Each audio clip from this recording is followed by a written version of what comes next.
It's an introduction to the Karen Leary case. This case is a fascinating one in organizational behavior in that it highlights the distinctions between a variety of different issues between an employee and a manager.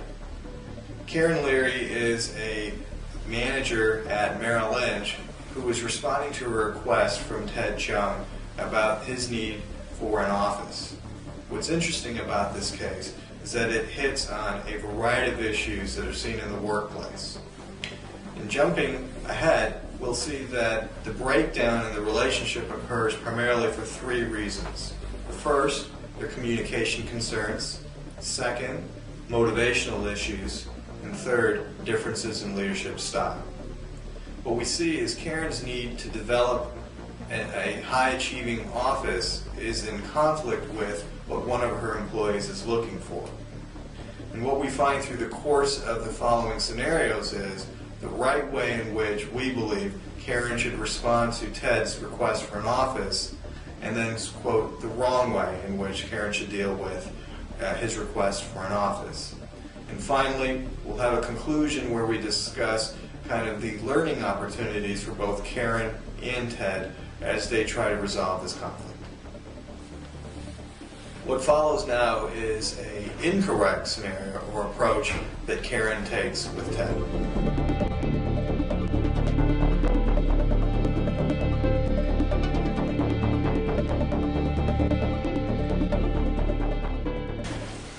Ted, I'm pleased you've opened such a large account this past year. The core of the Merrill Lynch approach has always been its bond with the brokers have with their clients. It's evident to me that you've embraced the Merrill Lynch philosophy, and bringing in the large account was a big win for both you personally and for the company. I also want to remind you that we have policies about the types of stock that we recommend to our clients. Seems like some of the choices you've been making are very risky, and your use of the margin is out of line with the company's policy. I just want to make sure that we kind of keep an eye on that over the next 6 months. Also, since Merrill Lynch is known for its customer-oriented approach, I want to be sure you are spreading your time across multiple clients and not just the one large account you've brought in. What we see from this introductory dialogue between Karen and Ted is that Karen comes across as not only harsh, but businesslike. Her tone is monotone, her voice is in a firm manner, and she doesn't seem to be willing to actually listen to what Ted is saying. Okay. Well, yeah, as you know, I've been working really hard to develop relationships with these Taiwanese business people, and I expect a lot more clients to come in soon. I know you're concerned about the trades, but we've discussed this. The client is very aware. They've guided me throughout the process, and just like you've requested, I've documented everything that we've done here. As I reflect back on my performance this year, Karen, I think that I'm one of the most important brokers in the firm, and I really think that my performance warrants me to get my own private office. I think you're right to see yourself as an important and successful member of the team, but there are many other important and successful members of this team as well. It usually takes a person a substantial amount of time and experience before getting a private office. As you know, there's 45 financial consultants in our group, and there's only 8 private offices, and some of our brokers have worked here for over 20 years, and they're some of my best brokers, and they still don't have an office. I want you to know that you've done a great job this past year, especially bringing in that large account. But many of our other team members have large accounts, and they don't have a private office either. I'm really having a hard time figuring out why you think you deserve an office and those members don't. At this point, what we've seen is Karen continues to behave in a standoffish manner. In leveraging the work from the responsibility virus, what we see is this standoffish behavior could indicate a need for a win and not lose at any situation and at all costs. In addition, she's emphasizing her authority as a manager in order to maintain control. Finally, we notice with Ted that the scenario is now played out where he feels almost embarrassed to ask for an office, but also in his point of view of wanting to be responsible and potentially even overcompensate from the flight or fight scenario, he continues to ask for something while not listening to what Karen is saying. Well, you know, I'm working really actively on new accounts, and building relationships with the Taiwanese people, it takes time. It's a little bit different. So this is why I'm outside the office. I'm at events in the community, And by increasing my visibility and kind of my prestige in this way, it's allowed me to foster relationships and ultimately acquire their business.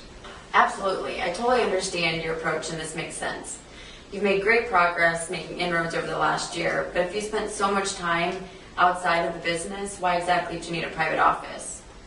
I think you should concentrate on setting goals for acquiring new business in the coming year and not so much on getting a private office. You know, look, I don't think action-based goal setting is the best way to judge my work, especially in the Taiwanese market. I don't think it's the best way to track my performance with this company. After an interplay between Karen and Ted, we see that neither are receptive to suggestions that are offered. Ted continues to question Karen's authority, which also fuels her behavior to become emotional and then avoid rational thought, negating one of the core four tenets of the responsibility virus. In terms of actionable feedback, Ted is really unreceptive to what Karen is saying, primarily because he is so intently focused on himself and his needs and not that of the team. I think you should give it a try. I really want to see you grow and develop. As I look at the work you've done so far, I think acquiring 2 new accounts in the next 6 months is pretty realistic. I'll give it a shot. If I acquire 2 new accounts in 6 months, will you give me a private office? I don't understand why you're so fixated on obtaining a private office. Do you feel that having a private office gives you some sort of status?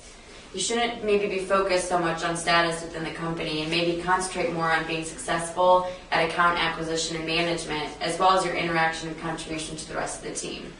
There is actually a company mentoring information session this next week, and I really encourage you to go and maybe make a shot at trying to be part of the team. Well, Karen, I don't think a mentoring session or a training is going to give me the benefit that I need. Really, I'm just concerned about when I can have my own office. Ted, I cannot answer that right now.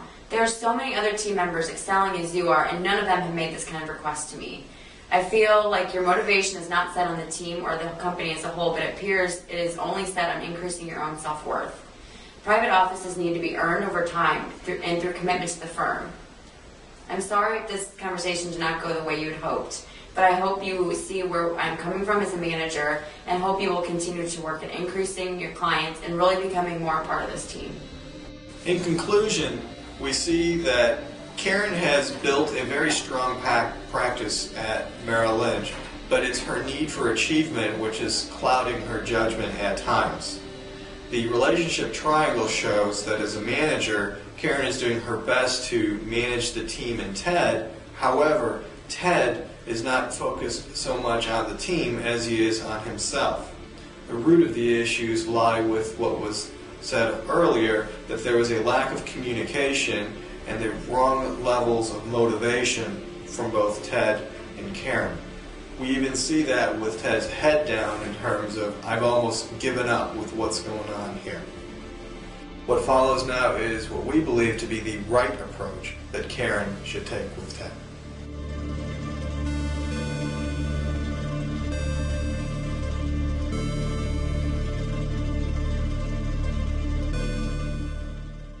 Ted, I want to tell you that I think you've been doing a great job the last year. It's evident to me that you've embraced Merrill Lynch's company philosophy of, our customer-oriented approach, and the way you brought on that large account was terrific. That was a huge win for both you personally and for the company, so you should feel really great about that. Yeah. There's a couple areas that I want us to work on for the next 6 months. One is just, your use of margin and the choices that you've been making on some of the mutual funds that you're selecting for the large account. I know we've talked about that previously, but it seems like some of those choices are a little bit risky and maybe out of line with company policy. So I just want us to really watch that. Okay. I also think that, since we have such a customer-oriented focus, I want you to make sure that you're spreading your time across multiple clients and not just the large account. So let's focus more on account acquisition and just make sure that we're spending our time across all of the prospects. Sure. Yeah, that's good feedback. As you know, I've been working really hard to develop relationships in the Taiwanese market. And I understand why you're concerned about the trades I've been making. They are risky. the client that I'm working with really enjoys taking this risk, so I've been following their lead. And just like you've requested, I've been documenting this pretty heavily. I want to make sure that we cover that. So that's good feedback. Thank you. You know, I really feel like I'm an important part of this organization, and I've been working really hard. And I think because of that, I'd like to ask for my own private office within the brokerage.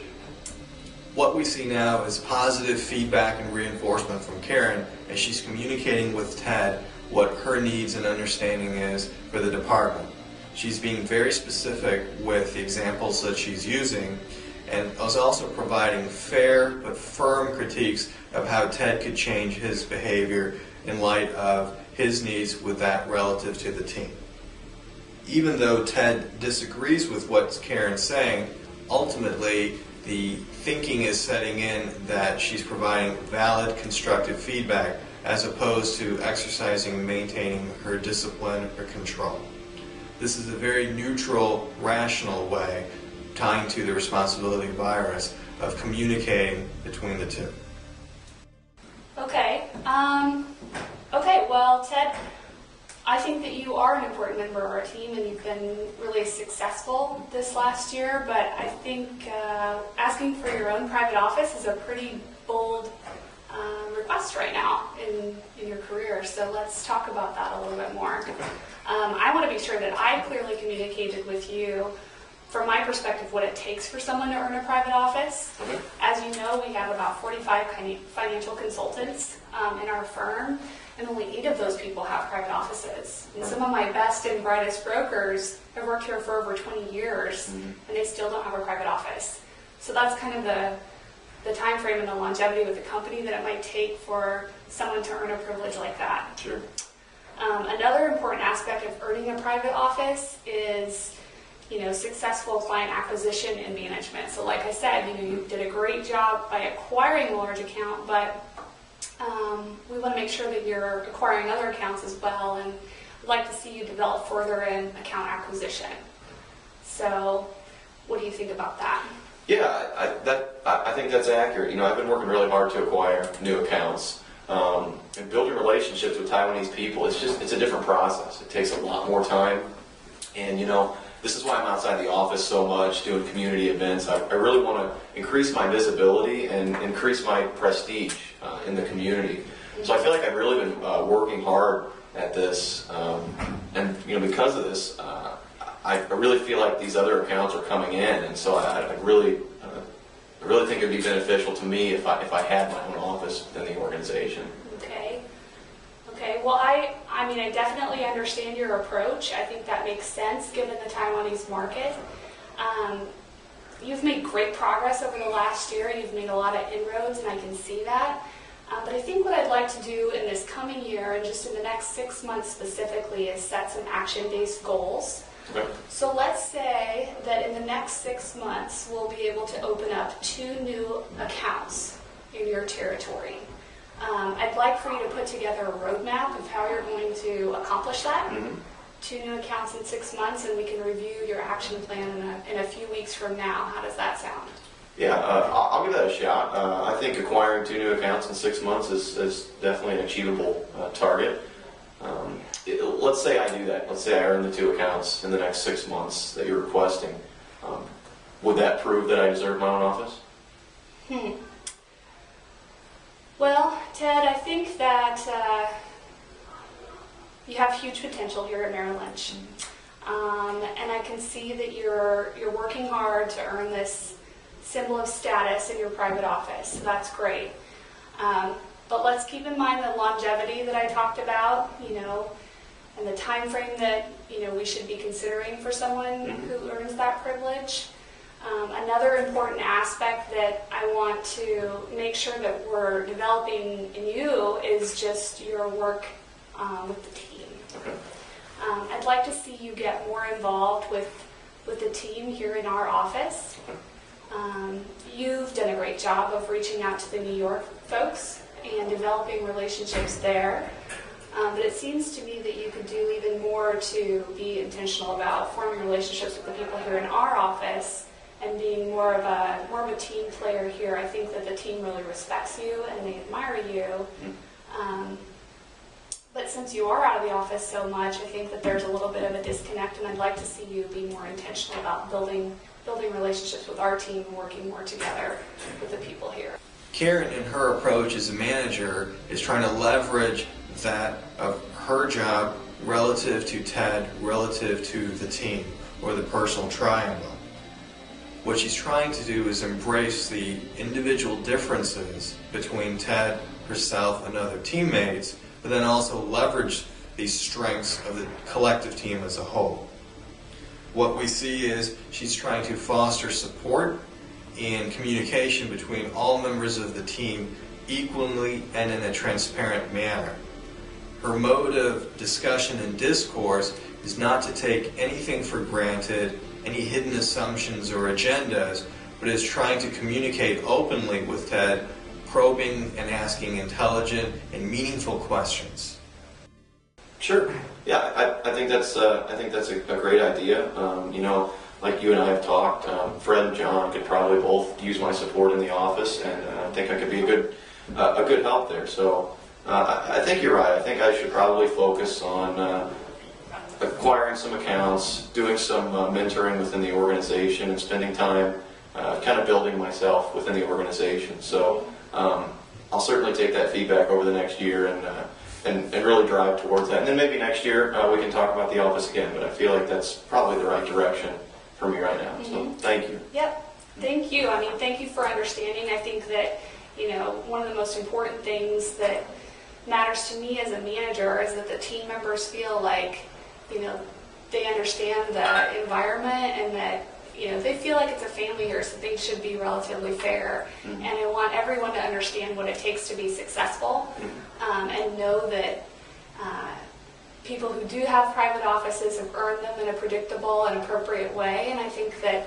you're definitely on a path that's leading in that direction.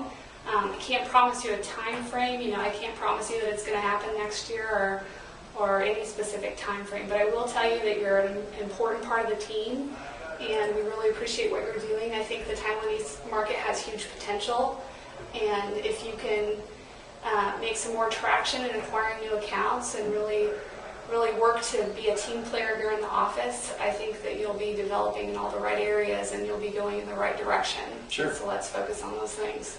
Yeah, I really look forward to the next coming year, and I'll take this as a challenge. I'll prove to you that I deserve this office. So thank you for that, and we'll talk about it some more later next year. All right, great. Thanks, Ted. Thank you.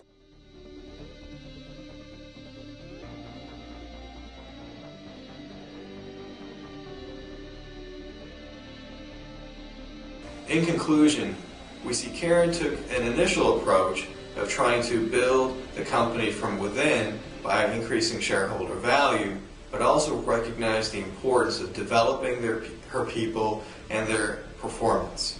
By focusing on both approaches, Karen is most likely going to succeed in developing a positive and reinforced team-based structure.